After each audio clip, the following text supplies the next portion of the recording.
এগুলো কি ভাই? আইসক্রিম? বাও! প্রথমে তোমার বাড়িতে গেলে কি দেবে? প্রথমে আইসক্রিমটা দেবে, তারপরে রুটি মশলা দেবে? তো ঠিক আছে, তাহলে প্রথমে গিয়ে তাহলে আইসক্রিমটা খাবো, তারপরে রুটি আর ডিম কষাটা খাবো, ঠিক আছে?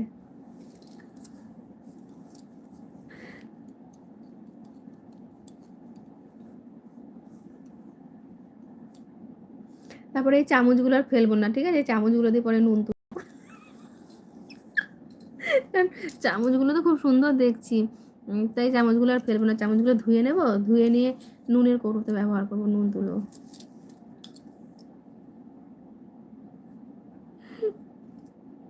খাওয়া দাওয়া করে আসছি, ঠিক আছে ভাই, গুড নাইট। এ ভাই, তুমি খাওয়া দাওয়া করতে যাচ্ছ মানে? আর আমারটা?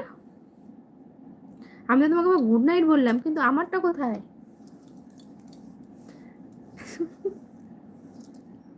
আমারটা রাখবে তো? তাহলে আমারটা রেখে দিও ভাই, আইসক্রিমটাও রেখে দিও, গলে না যায়, গলে গেলে পর ভালো লাগবে না খেতে, যাতে শক্ত শক্ত থাকে সেটা সেভাবে রেখে দিও, ঠিক আছে?